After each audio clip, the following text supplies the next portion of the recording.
نلتقي بحضراتكم لنشاهد ونتابع معا أحداث مباراة كرة اليد بين منتخب مصر سابع العالم ومنتخب الجزائر الشقيق ضمن مباريات دور ال16 في بطولة العالم رقم 17 لكرة اليد للرجال، والتي تقام بفرنسا خلال المدة من 23/1 حتى 4/2/2001.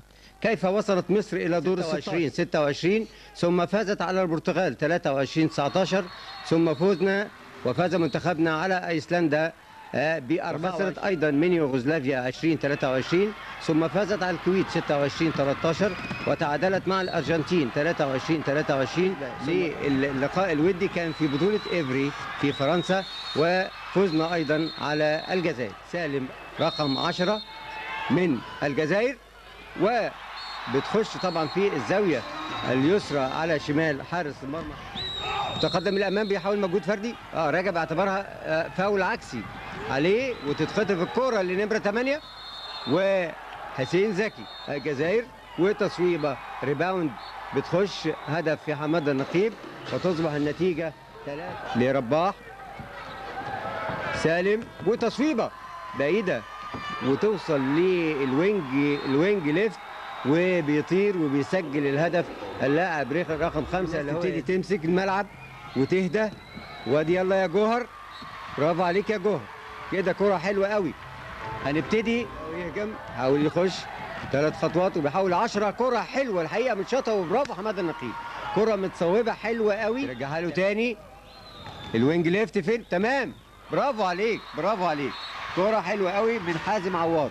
حازم عواد لما بيجي له كوره فرق 1، مصر 3 الجزائر 4، وتصويبه. المفروض الدفاع هنا لازم الناس تجيد الحركات الدفاعيه، لازم يرفع ايديه فوق عشان يمنع. بيحاول يجي بيسرعها من رتم وتتقطع الكوره، وتقطع الكوره وانفراد وبايديه الشمال، وينجح حارس المرمى برجليه. فاول عليه، فاول عليه يا حكم، يا حكم.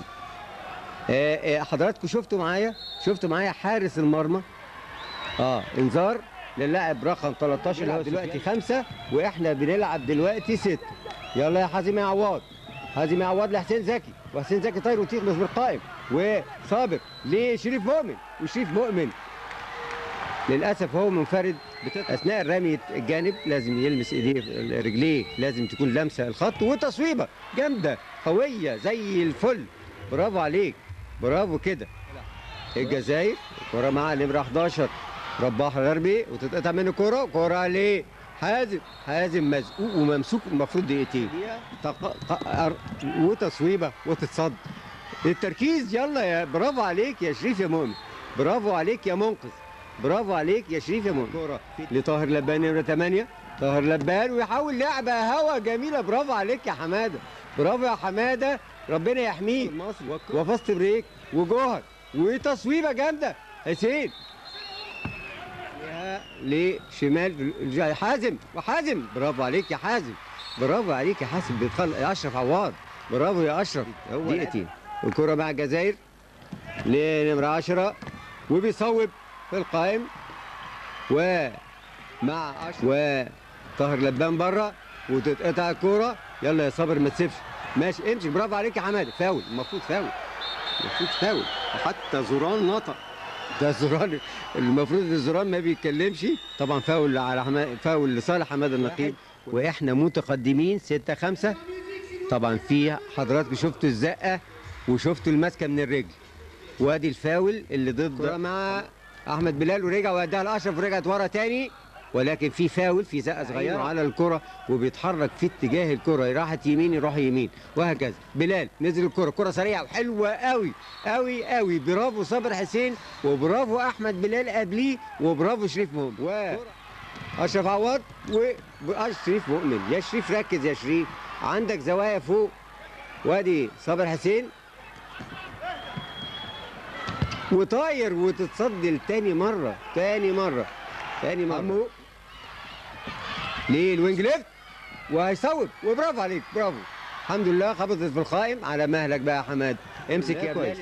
حازم عواد يديها ليه، وتصويبه جول، اعتقد جول لانها خبطت فيه القائم ولف، عشان نقدر نجيب نتيجه احسن. والكره مع حازم يرجعها لبلال وتصويبه سريعه خاطفه. برافو يا بلال. ليه؟ لان حارس المرمى متوقع ان لسه هياخد، بيفكر يصوب، وبلال بيسقط الكره الجار. ايه ده؟ ايه ده؟ كلها زي الفل بصراحه، ولكن الحظ يخبط في القائم. انما كره حلوه ملعوبه حلوه قوي، والكره تيجي تاني لمروان ويتحاسب يا راجل. فرصه، دي فرصه حرام انها تضيع. كان ممكن نزود فيها الفارق بيننا وبين طبعا، وانفراد طبعا من حقه انه يسجل هذا الهدف اللاعب الجزائري مع مروان. يلا صابر حسين، ممكن هي شكلها حلو. برافو عليك يا صابر حسين. التصويبه دي اسمها التصويبه الكرباجيه. صعب جدا انه لرقم 11 رباح لحمو بيصوب. برافو عليك. ريباوند وخبطت لحمو. رباح غربي تاني وبيصوب، وينجح حماده النقيب بطلنا اليوم في ابعاد هذه الكره الاول. وزوران واقف طبعا مشدود، وتصويبه قويه جامده من اللاعب طاهر لبان، لاعب متمرس وجامد لصابر. وبلال بعيده يا بلال، معلش محاوله لطاهر لبان تاني للباك رايت لطاهر لبان، بيلف الناحيه الثانيه بيحاول يسقطها، وعبد الرازق وبينجح. بينالتي حسبها الحكم، بينالتي راميه وينجح. يا خبر ابيض عمليه المتابعه هنا، في عمليه المتابعه بقى، يعني لازم حد يبقى واقف مع حماده نقيب يعني بقى. ودي صابر حسين ويسقطها جميله، ولكن طبعا كرة حلوة في عمل مشترك ثنائي بين شريف مؤمن وبين صابر حسين. نمنعهم من عملية التسجيل، المفروض نمنعهم وينتهي هذا كويس. لو قدرنا تبقى ظريف جدا. فاست بريك وجول. برافو عليكم كده. فاست بريك ده ايمن الالفي يحسبها او ما يحسبهاش على حسب موقف الكرة. اتلعبت، حكم المباراة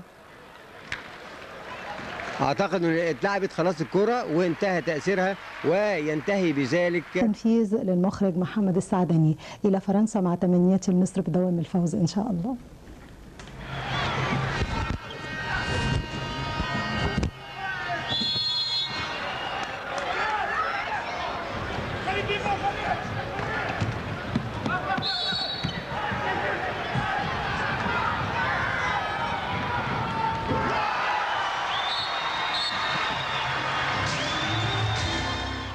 لصابر لاشرف عواد. عد انت يا اشرف، رجع الكوره تاني لصابر، وصابر بيصوب لكن بيصدها سمير هلال حارس مرمى الجزائر. بيعكس الكوره على طول لنمره 13 سفيان لمال، وبيصوب لكن بيصدها حماده النقيب، وبيحتسب الحكم انه دايس على خط ال6 متر لعبد الرازق حمد. حسين دلوقتي نزل في مركز صانع العاب، دلوقتي بيحاول يعدي حسين، وبيعمل جوهر نبيل حجز. هم عاملين رقابه لصيقه على جوهر، وبيعدي شريف مؤمن من الجناح اليمين. يا ولد يا شريف، بيعدي بمهاره عاليه يا شريف، وبيسجل في منتصف الملعب. وعاملين رقابه لصيقه على جوهر نبيل، طبعا عارفين ان جوهر بيطلع يحجز عشان الباكات تعدي، وان هو تعدى هنا، هو اتاخر عنه قوي حسين زكي. عدى هنا هو لمالي سفيان، لمروان تاني. مروان نازل الكره اهو لجوهر على طول، هو مسكين هو وجوهر. يا ولد يا جوهر يا نبيل، يا ولد يا جوهر نبيل، بيديك كوره لصابر حسين. الاساس في الحركه دي جوهر نبيل زي الجزائر. والهجمه تاني مع فريق الجزائر، وبيصوب لكن بتخبط الكره في العارضه وترجع تاني للاعب الدايره عبد الرازق حمد، وبتحصل له اعاقه. واثناء التصويب بتحسب الحكم رميه جزائيه. رميه جزائيه للجزائر، هيلعبها حمو نجيل وبيعمل خداع وبيسجل، وتصبح النتيجه 14 مصر 11 الجزائر. استأنفنا اللقاء والكرة مع صابر. ايمن طلع عبد الجليل مناني اهو بيقابله، واستلم على طول هات وخد مع صابر حسين. ترجع الكرة لشريف، وشريف داخل بيصاب، لكن الحكم بيحتسب فاول لشريف مؤمن، وقال هيدي ايقاف مدتين ولا لا. الظاهر مش هيدي حاجه. متقدم، لان الدفاع متقدم دايما بيحتاج مهارات عاليه من اللعيبه علشان يبتدي يعدي، لان في مساحات كبيره قوي تحت الثلاث مدافعين اللي طالعين بيقابلونا. شريف كانت بتبص له وسجل فعلا صابر حسين، رغم ان صفاره الحكم في رميه جزائيه يعني كانت الصفاره عامله زي فاول، عشان كده حتى شريف كان بيبص له على حمو نجيل. وبينزل الكوره على الدايره، لكن بتخبط الكوره في ايد مدافع مصر، وبيقطع لاعب الجزائر بيلمس خط ال6 متر، تحسب الكوره عليه، وهجوم خاطف سريع على طول لفريق مصر. حسين زكي وحسين مديها لحازم، وداخل حازم وبيسجل حازم عواض الهدف ال16. 16 مصر 11 الجزائر. وشايفين مستر زورنا اهو بيقول خاطف كمان اسرع من كده. لمالي سفيان، ولمالي بيصوب، وبتاعتك انت يا حماده دي، معلش يا حماده، خبطت الكوره في ايده ودخلت الجون. وصابر بين الكوره جميله قوي لحازم، وحازم وبيصوب حازم، الكوره بتخبط في دماغ حارس مرمى الجزائر سمير هلال دايره، وابتدى يلعبوا 4-2. غيروا حمو نجيل وبيصوب حمو، لكن بيصدها حماده النقيب، وبترجع الكوره لعبد الرازق على الدايره، وبيعوقوا صابر في اثناء التسجيل في التصويب، وبتحتسب رميه جزائيه لفريق الجزائر، وبياخد صابر حسين ايقاف مؤقت لمده دقيقتين. عايزين نعتمد شويه على اللعب الجماعي، وكان تصريح طريف قوي ليه. وسجل هنا لاعب الجزائر الهدف ال13 حمو نجيل. تصبح النتيجه مصر يعرف يستغل النقص العدد اللي عندنا ده ولا لا. بينقل الكره على طول للجناح اليمين، لكن برافو قوي حسين زكي بتحركات رجلين عاليه، وبرافو يا حماده نقيب. امسك بقى كورتك خالص يا مروان، هدي الوقت خالص واستهلك الوقت. برضه بيصوب على طول حسين مباغت على اساس ان هم متوقعين ان احنا هنباصي، لكن بيصدها سمير هلال، وهجوم خاطف على طول. لازم نوقف الكره ديت، لازم نوقف الكره دي. عبد الجليل بعناني رجعنا مظبوط كده، صح. مش عارفين يعملوا علينا هجوم خاطف رغم ان احنا ناقصين العدد. وبين الكره تاني الجناح اليمين نفس الكره، لكن بيصدها حماده نقيب باقتدار. النهارده حماده نقيب عامل ماتش النهارده مستواه عالي قوي. داخلين على الدقيقه 10 من احداث الشوط الثاني، و16-13 لمصر. ومروان بيصوب وفاول على جوهر نبيل. عشان ربنا يكرم كده ويكون الفوز بمنتخبنا الوطني كده ان شاء الله، عشان ندخل المربع الذهبي، وده املنا في البطوله ديت. معلش تاني كوره خانوا التوفيق فيها، معلش يا حماده، خانوا التوفيق فيها حماده النقيب. اشرف عواد تاني بينقل الكره على طول لحازم، وحازم داخل وبيصدها سمير هلال. في استعجال من عندنا دلوقتي في الفرقه، رجعنا تاني 6-0 دلوقتي تاني، بس بنقابل على ال9. صابر وبيصوب، ونفس الكوره تاني يا صابر، نفس الغلطه يا صابر يا حسين. برضه ما قابلش برضه لبان طاهر وهو بيخط الدفاع بتاعه عشان يبتدوا يعدوا صابر وبلال وحسين. وبيصوب هنا بمهاره عاليه على طول الهدف ال17 حجز، وراح قايم شايط اشرف عواد النجم منتخب مصر والنجم الموجود هنا في فرنسا. ومصر مهاراتهم عاليه قوي، فبيضيقوا عليهم المساحات. وبياخد فاول عكسي على المهاجم لاعب الجزائر بخبره من بلال، وهجوم خطف على طول فريق الجزائر. وقف على طول فاول، وبيوقف فعلا فاول، ولكن بياخد ايقاف مؤقت لمده دقيقتين. بياخد ايقاف مؤقت لمده دقيقتين 15، وما زالت مصر 17-15. وبيصوب من بعيد، وبتنزل بتدخل الكوره في الروبي اللي نزل دلوقتي مكان النقيب. ترجع النتيجه فرق هدف ثاني، 17 مصر 16 الجزائر. وبدي الكوره لاشرف عشان يدخل، لكن زحمه قوي، بتتقطع الكوره، وهجوم خاطف على طول لفرقه الجزائر. وقف الكوره دي، قطعها، برافو كده يا حسين يا زكي لجوهر نبيل. اهدى بقى يا جوهر خالص، اهدى يا جوهر، تمام كده. لمروان زي ما قلنا لكم، هو نزل فريق الجزائر على 6 متر، وبيشوط اشرف بره. استعجلنا فيها، هم ناقصين العدد دلوقتي. احنا 5-1 مراقبين لاعب الجزائر عشان ما يستلمش الكوره خالص. اقطع صح كده، اقطع كوره يا حسين، روح اعمل هجوم خاطف على طول، زود الكوره تاني، زود الكوره على طول، هم ناقصين العدد. مروان روح زود يا مروان لحازم. بطيئه كده الكوره، نقل الكوره بطيء، نقل الكوره بطيء كده. هنبتدي نعمل، لازم نوقف تاني بالكوره، نعمل هجمه منظمه تاني. صابر حسين لمروان رجب لحسين زكي، انقل الكوره لحازم عواد فاضي، ما نقلش. لمروان لحسين، حسين تاني لمروان، مروان لصابر. خش انت يا شريف، وخش يا شريف. وفعلا انا بقول له خش يا شريف، مستنيين ايه؟ خش يا شريف يا مؤمن. صابر تاني لحسين لمروان، وبينقل الكوره على طول لمروان. وخش انت يا حازم، ويسجل حازم عواد، حازم عواد. 19 مصر 16 الجزائر. ده اللي بنقول عليه عندنا الجناحين فاضيين. الجزائر صح كده المقابله. عاوز يعدي لميال سفيان، وبيصوب كوره بمهاره عاليه قوي لاعب الجزائر لبان طاهر بمهاره عاليه قوي. اتاخر برضه عليه صابر هنا في المقابله. يدخلوا صابر، انا بقول لكم النص زحمه، احنا برضه مصرين احنا نخش من النص. الهجوم خطف على طول لعبه فريق الجزائر، وبيعمل كوره جميله. الحاجات اللي بتعجب المشاهدين في لعب كره اليد، بيعمل الكوره بيسيبها بس بريست ايده، وبيصوب. ونزل النقيب تاني مكان الروبي، وصدها النقيب باقتدار. كان مخرجه كابتن زوران شويه عشان يبتدي بس ياخد نفسه وينزله تاني. النهارده حماده النقيب عمل ماتش مستواه عالي قوي. ونزل الكرة على الدايرة جميلة قوي الجوهر نبيل، لكن الكرة بتاخد في العارضة وتنزل على خط المرمى وما احتسبهاش الحكم، بيقول الكرة ما عدتش. رضوان عشرية منزل الكرة على الدايرة، عبد الرزاق حمد، وعبد الرزاق حمد بيشوط وبيصدها حماده النقيب باقتدار لمروان، ويلا يا شريف، ويسجل شريف مؤمن لتصبح النتيجة 20 مصر 18 الجزائر. طاهر او زي ما قلنا لكم اهو ابتدى في مراقبه لصيقه مان تو مان دلوقتي، ودخل منفرد تماما لاعب الجزائر كان بيصدها حماده النقيب المتالق النهارده، وعلى طول روح كمل انت على الجون، ويكمل هو فعلا على الجون حسين زكي، ويكمل على الجون حسين زكي ويحرز الهدف ال21 مكان الجناح اللي نزل قطع الدايره للبان طاهر. لبان طاهر هرب دلوقتي من الباك الشمال، راح على الباك اليمين عشان يصاب، لان ابتدى صابر حسين يعمل عليه دفاع كويس قوي، لكن صدها حماده النقيب وهجوم خاطف. روح كمل انت على الجون يا مروان، واداها متاخره قوي الكره، لكن كويس قوي الحكم اكتسب رميه جزائيه دفاع من داخل ال6 متر. الجمهور المصري بيتابعوا دلوقتي عبر شاشه التلفزيون، وان شاء الله ربنا اكرمنا النهارده وفوزنا على فريق الجزائر الشقيق النهارده.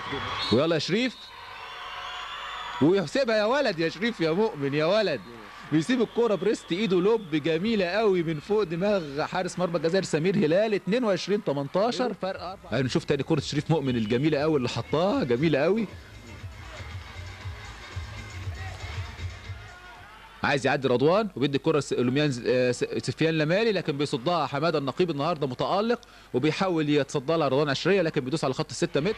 مروان بيلعب في الباك الشمال لحسين زكي في مركز صانع العاب دلوقتي، وحسين بيشوط من بعيد قوي، من بعيد قوي يا حسين، بيصدها سمير هلال حارس مرمى الجزائر. مروان نزل دلوقتي في مركز صانع العاب، وراح حسين دلوقتي في الباك الشمال، وعدى حسين، وخش انت يا حسين وكمل حسين زكي زي ما يكون سمعنا بقول له كمل انت يا حسين عليه فعلا. هو راح مرجع الكوره لبره. لبان طاهر بيشوط، لبان طاهر يعني كلاكيت ثالث مره دي لبان طاهر، يعني نفس الكوره نفس هو بيزعق من بره بيقول لك وقف الكوره. جوهر نبيل زود يا جوهر انت وروح على الجون على طول يا حسين، كمل انت يا حسين، ويكمل حسين زكي ويسجل حسين، وتصبح النتيجه 24 مصر 19 الجزائر. 19 الجزائر. هو ابتدت يعني الابتسامه ايه تظهر على المربع الذهبي ان شاء الله في هذه البطوله. مروان رجب، لا ما اتقطعت الكوره لاعب الجزائر، سيبه بقى يا صابر، سيبه خالص، مش مهم خلاص، دخلت الكوره جون. الكوره بتاعت حازم الجميله بتاعت نقله حسين وكابتن مصطفى. ايه رايك يا كابتن مصطفى في الوقت اللي صالحنا ان شاء الله؟ وكرة مع صابر، وصابر بيشوط وبيصدها حارس مرمى الجزائر. فاضل 30 ثانيه على انتهاء المباراه. 24 مصر 20 الجزائر. حمو نجيل وبيصوب، تخبط الكوره في القائم وترجع الكوره، لكن الحكم بيحتسبها انه دخل برجليه من جوه، وبيسجل حمو نجيل، وتصبح النتيجه 24 مصر 21 الجزائر. وفاضل ثواني على انتهاء المباراه خلاص اعزائي المشاهدين، والف مبروك لمصر صعودها لدور الثمانيه، وتمنياتنا كده لهم بالتوفيق ان شاء الله لبلوغهم المربع الذهبي. 4 ثواني 3 ثواني، والجمهور اهو بيعد مع الساعه، وتنتهي المباراه بفوز مصر. الف مبروك لمنتخبنا الوطني النهارده، وبرضه مبروك فرقه الجزائر على المستوى اللي قدموه النهارده في المباراه. تليق فعلا انها تكون مباراه جديره بالمشاهده بين مصر والجزائر. اعزائي المشاهدين.